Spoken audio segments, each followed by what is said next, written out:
Hello everyone and welcome to Snap Take. This is Glazer of Snap Judgments, and usually what you'd be looking at today is the top 10 decks in Marvel Snap. But the meta hasn't really changed in any meaningful way. There might be one or two alterations and a few little cards moving around, but overall, things are mostly the same since only Prodigy came out with no OTA and no other major changes. So as such, instead of just doing a top 10 on Friday alone, on the podcast, we will be releasing with Roram and Cougar, two top players. We're going to be looking at what the top 10 decks are together. This way we'll get a more robust conversation and discussion. Instead, today we've got a brand new number one deck, and honestly, four of the best decks or the coolest decks I've ever featured. I'm very, very happy to feature the decks in today's video, kicking it off with Burrs Midgoing. Burrs is a general top 10 player. He was in the top 10 for a bunch of seasons in a row. Then he took a couple seasons off. He's back now, and he immediately came back and experimented, fell to 150. He climbed back into the top 50 with the list that we're going to look at today. This deck needs Agent Venom, Thena, and Gore. Hope can be Luna Snow. Surge can be Ravonna, and Sage can be Wolfsbane. All right, let's go card by card. So this is running almost the small package that the Havoc decks run, at least, and it's running a lot of the lower cost stuff. Bast, Kitty Pryde, Thena, Surge, Agent Venom, and Sage are all in that deck, and Cosmo as well. So, and then outside of that, it's running like this package of sort of expensive, powerful cards. Ways to go over the top, those being Iron Man and Gore in particular, with Mystique to copy them. That's the deck. Because we're running expensive extra stuff, we're running Hope Summers as a way to get there, and Magic as a way to have enough turns to play them. Now, Bast is a wonderful buff for Gore, where it's +4 power on what's already one of the biggest cards. It's also basically +6 power on Iron Man or Mystique if it copies Iron Man, both of which are really, really great. Obviously buffs. You're happy to get just the 3 from Mystique if it copies Gore, from Sage or Thena. Setting up any of those is a huge power buff. Agent Venom does the same basic thing as those while also being a 5 power card, so it's really good to play in an Iron Man or Mystique Iron Man lane. Thena also gets reasonably big, also very good to double. Kitty Pryde is in every Thena deck. It is your enabler for that Thena trigger. In addition, it's also an enabler for Hope Summers. Surge, meanwhile, is just a nice little bit of ramp. We are energy hungry in this list, and having Surge in this list gives us that extra way to get that Iron Man, that extra way to get that Gore, that extra way to play a second card with them and trigger Thena. All of that's very powerful. We've already talked about Mystique. Sage is an endgame play that can just spike in power, especially if it has 3 cost. At the end of the game, your last turn is fairly often, if it is a 6-turn game, going to be Mystique and Sage. You play Mystique and Sage together, Mystique copying either Gore, Iron Man, and Sage, and then you usually just like win. It's so much power. Magic gives you an extra turn if you are seeing too much Thanos still, and Magic is a problem. A lot of the meta at High Infinite has shifted to Surfer because the current Surfer lists, the Prodigy Surfer lists, have a really solid Thanos matchup. But Magic is weak into Thanos, but really good into Surfer. You can feel free to run a Luna Snow if you have a Luna Snow for that slot. Burrs does not own Luna Snow, so that's something I'll personally be testing on stream relatively soon. Cosmo gives you a little bit of protection for your Iron Man and Gore, while also being a very nice card in terms of shutting down opponent things, like, for example, that aforementioned Surfer. And again, Hope is ramp, Iron Man and Gore are big. All right, so this is now in the top 50 as Burrs continues to climb. I wonder if he's going to finish in the top 10 after 2 seasons away. We will stick together and find out together. Turn 1, you want Bast if you have good targets over Kitty. Turn 2, Surge equals Agent Venom over Thena. Turn 3 is a 2+1 of Thena over Hope over Magic. Turn 4 is a 2+2 or 3+1. Like if you played Surge, now you can go Agent Venom and Thena. Or if you played Thena +1, now you can go Hope and Kitty Pryde here. Turn 5 is your last magic turn. Don't feel like you have to magic. If you can go Gore or Iron Man into Mystique and Sage, you're probably good without magicking. But magic then.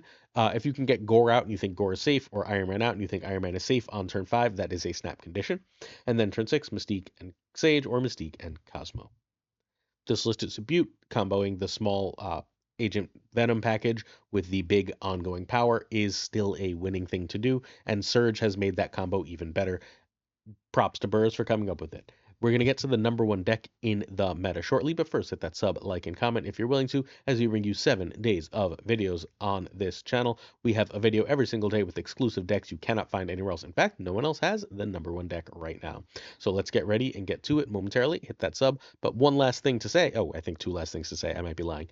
Before we get there, is Esme Cuckoo is for free on the channel this week. All you have to do is sub, like, and comment. We give away 1 a week. Later on, there will be a specific comment to leave in order to win Esme. Finally, before we get to the deck, the first ever official Marvel Snap tournament is happening May 24th at 12 p.m. Eastern. It is a one-day commitment with hundreds of dollars in in-game prizes. Player applications are on the official Marvel Snap Discord. The pinned comment will have a link to that. This will be run well because our own tournament runners, Gunny T and Models, are running it for Second Dinner, and it's casted by Super Tech God, Guest, and KM Best. Make sure, even if you don't participate, you check out the Marvel Snap official Twitch and you can watch it. Of course, the day after the tournament, as always, I will have a full breakdown with all the top decks. Next up, we've got Bounce. Derek's Bounce. Damn it, Bounce is back in the number one spot. Last week, I tweeted, I think Bounce is dead. I don't think it can add enough power. Chat, viewers, friends, I was wrong. Bounce is in fact really, really good. I played this deck some and it felt incredibly strong. Turns out what I feel like I was really missing was Shadow King of all cards. Shadow King giving me a way to basically like win lanes on the cheap, being able to turn off an opponent's power lane and then using werewolf or monkey to win the other is still an incredibly effective thing to do. I can still effectively throw Pryde with beast and toxin, allowing all this stuff to happen, and thus this list is absolutely incredible. People aren't playing around Shadow King right now, and sometimes with the current meta they just can't. There's too much green power out there. Derek created this list. He is number one on the infinite leaderboard. He's playing this and a Moon Girl She-Hulk thing. So we'll get to that one soon, but for now, Bounce is through the frickin' roof. This deck needs Nico and Toxin. Sable can be Hawkeye, Monkey or Wolf can be Sage, though you're going to need one, and Swan or Surge can be Grandmaster. All right, so the hood is here. If you can manage to destroy the hood or make it a demon with Nico, it's pretty fine. If you can't do those two things to the hood, you just bounce it and make sure it's not in play at the end of the game. There are three cards. Once in a while, the hood is free and you have a throw lane. Bounce is very often best when it plays for two lanes. So you have that throw lane. So you'll often, not often, but once in a while, you'll play a hood in the lane you don't really care about, the lane that has like 5 power in it, and you'll just be like, all right, the hood gets played there. It's an extra 2 power on Hitmonkey in the lane I do care about winning. Silver Sable is a 1/2 that plays as a 1/4 because if the opponent plays the -2 power card, you're getting extra benefit, and you can play it 2 to 3 times a game, meaning it's a 1/6/112. That's pretty damn good. Rocket is, in fact, very, very often a 1/9 to 1/14 in this list, and that's absolutely humongous for a 1. The extra power for Rocket as opposed to Hawkeye really does matter in this type of list. Be careful with him early unless you know for sure what your opponent's playing and that they're going to play on one. Fairly often, I will just skip turn 1 and play him on turn 2 or 3 when I know what like location my opponent's going to play in. Nico's got several real uses here. One of the main ones is destroy or turn Hood into a demon. You can also turn like a Falcon into a demon just fine. And later in the game, that works very well. Getting into locations, changing locations is nice with the move right or the change. But the other real great thing it does is copy. In particular, once in a while, you're going to make like a big Toxin copy or play Hitmonkey a little early and get an extra like big Hitmonkey copy. And those two things are very, very powerful and worth keeping an eye on. Shadow King is incredible right now. This is a lot of Surfer, a lot of Strain Supreme. Shadow King just shuts down an absolute ton of decks, giving you fundamentally free lanes. You can win a lane with like Shadow King and Demons a lot of the time right now. Surge can give you some free ones. Anything that gives you free ones is really, really valuable in a monkey deck.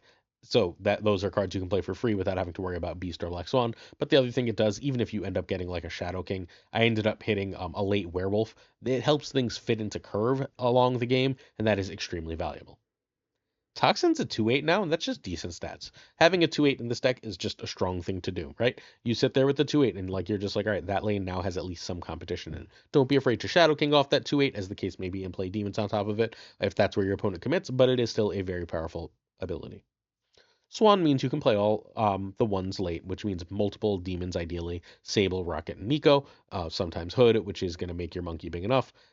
Swan is very good here. Reasonably often between Surge and Beast, you won't necessarily need Swan, but she is still a potential snap condition when you get all the ones in the deck. Falcon gets your ones back. Falcon is not always a requirement in Bounce, even this type anymore. But right now, with Cosmo everywhere, Falcon is very good because like you're like, oh, I'm gonna Toxin or Beast that lane. Your opponent can obviously tell that. They drop a Cosmo there, and then they can potentially snap you. You just Falcon next turn, and you're usually fine. Monkey is your last turn play most of the time, like 90% of the time. You're gonna drop a monkey and a bunch of ones at the end of the game, and that should be enough to win if you choose your lanes wisely. Werewolf 2 ends up being like a 3/15 in this list. That's really, really big. If you get it down on 3, you can replay things multiple times. You can replay things for free multiple times. You have 3 bounce cards, and it's going to move with your Shadow King. It's going to move with your Surge. It's going to move with your Hit Monkey, so on. So all that stuff is really good, and Werewolf is incredible. Werewolf and Monkey being together in this list is something that doesn't always work in Bounce, but with this version, it does. And of course, Beast is your best bounce card in the deck. Making the cards that you bounce 0 for the next turn is incredibly useful. Keep that in mind, especially on turn 5. That's when you mostly want to play Beast. You'll play Beast earlier, especially if you have Black Swan, but being able to Beast on turn 5 is incredible. Don't be afraid, by the way, to Beast a Werewolf if you need to. You don't want to, but if you have to, especially if Werewolf is hit by Surge, getting a 1/3 Werewolf to end the game is not, or 1 whatever stupid power Werewolf is not the end of the world. All right, so again, rank 1, turn 1, Sable over Hood, Swan over Surge on 2. Turn 3, Werewolf is better than ones or Swan and set up your bounce. Turn 4 is your last Swan, which can also be a snap condition, over your first bounce. Turn 5, you're going to play some ones and then do your last bounce. Trigger Swan, please, if you have any reason to. And then turn 6 is a bunch of ones and Hit Monkey. And then you should be able to win. My big advice for for bounce is try and play for 2 lanes. Don't try and threaten all 3. Your opponent won't know what 2 lanes you're in, so go for it. I think this list is one of the very best lists in Marvel Snap, and I cannot urge you to play it enough. I thought Bounce was dead, and I was just dead wrong. I played this, and I was like, oh my god, this feels so good. So good. I hope you enjoy it, and I hope you win a bunch of cubes with it. Before we go to our next deck, please hit twitch.tv/PulseGlazer. I should be streaming today at something like 3:15 Eastern after work. So if you want to come by and see some of these decks, please do. If you need some help in how to play them or anything like that, stop by and ask, and I'll be happy to show you. Our season pass question is, this is mostly for regular viewers. If you're new, feel free to answer. We didn't do top 10 decks if you missed it at the top. Instead of the top 10 decks as we usually do it on Fridays, we're going to do the podcast, which I know a lot of you skip, right? The podcast is going to be a discussion with 2 top players where we're going to, like, on air, go through 20 decks, the best versions of each, and rank them. I know a lot of you skip the podcast. I think this is one to not skip, like, to be blunt. Even if you do regularly skip, do you think that's an okay way to like handle top 10 decks on weeks where I don't think much has changed, or would you rather just I do top 10 decks, and even if I'm just saying, look, it's the same decks in a slightly different order, what do you really prefer here? Cool. All right, check out a stream, twitch.tv/PulseGlazer. All right, Esme Cuckoo, it's our weekend review for Esme. She'll be in weekend missions. Use a 3/4 unreveal, copy a card from your deck into your hand, set its cost to 3 and power to 4. So, Esme is better than she looks. Everyone like whines about this card because it's not OP. It's like a little worse than Agamotto, and Agamotto, by the way, right now is having a little renaissance. If you missed a few decks earlier this week, we've got quite a few really good Agamotto decks. It's a little worse than Agamotto. It's still a very good card. It's still got a home or several homes where it's pretty hard to replace. It's best in negative without any doubt. Check.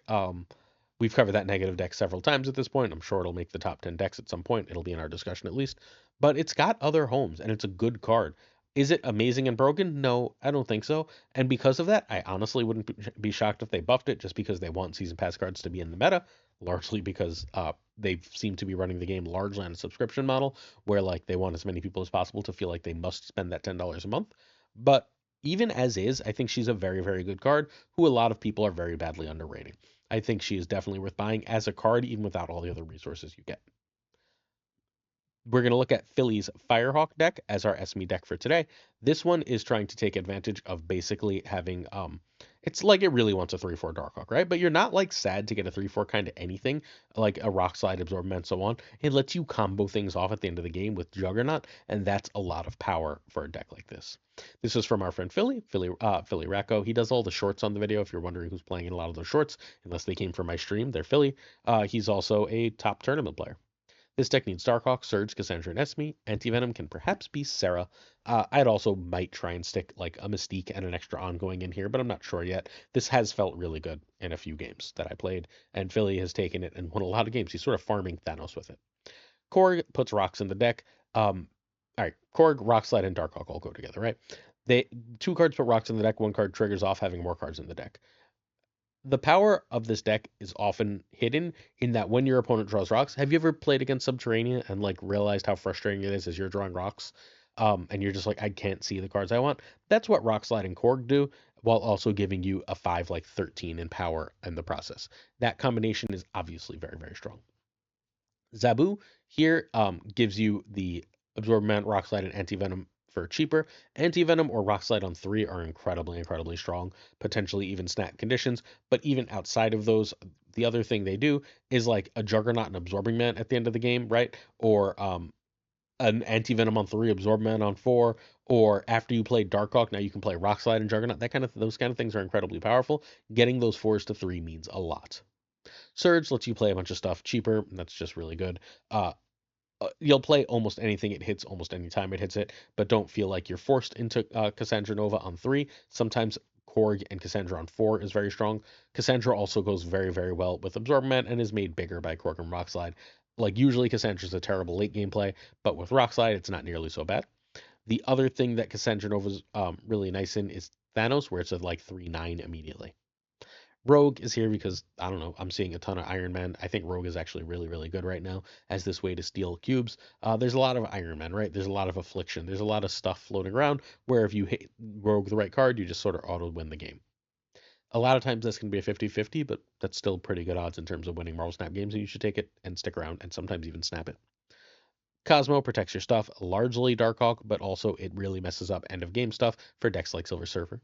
Juggernaut is meant to be your end of the game lane winner. Just fair warning, Juggernaut and Negasonic. The Juggernaut will throw away the Negasonic and not blow up, which is just crazy powerful. It actually beat me in a game earlier, which was very frustrating. Esme Cuckoo gives you a card for 3 that you can play at the end of the game. Look, you would love to hit Darkhawk every game, but that's only going to happen 1 in, I guess, 10 times, right? Mathematically, or even less than that. I don't know. I'm not doing the math. Whatever. But that gives you a 4. If sometimes you get like a 3/4 Cassandra Nova, which is insane. You'll happily take a 3/4 Rock Slide to play at the end of the game. Stuff like that. All that works really well. Absorb Man once more. Don't be afraid to copy the Esme Cuckoo. If you get Absorb Man, you can copy Cassandra Nova. Sometimes you're going to be copying Surge, which is really, really solid. And you can once in a while copy Anti-Venom, especially if Darkhawk is still in the deck and you have other key cards.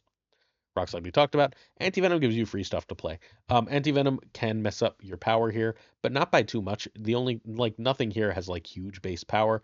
Rock Slide is your biggest at 5. You're a little sad if it hits that Rock Slide, but, like, it's not the end of the world because Rock Slide is still doing is disruptive, and what Rock Slide is still doing is pumping Darkhawk or Cassandra Nova, and you're still okay with that. Plus, 7 powers Ds. And then Darkhawk is your big thing for this list. So turn 1 Zabu over Korg, turn 2 Surge over 1, turn 3 Cass over Esme, Rockslide and Anti-Venom are fine. Turn 4 Anti-Venom or Absorb Mana Cassandra or 3/1 with Korg. Turn 5 Darkhawk or 4/1, and turn 6 Juggernaut with Cosmo, Rogue, or an Esme card should be good to go.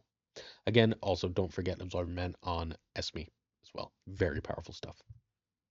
Next up, we've got the Philly Hawk. Oh, no, that's the same deck. Sorry.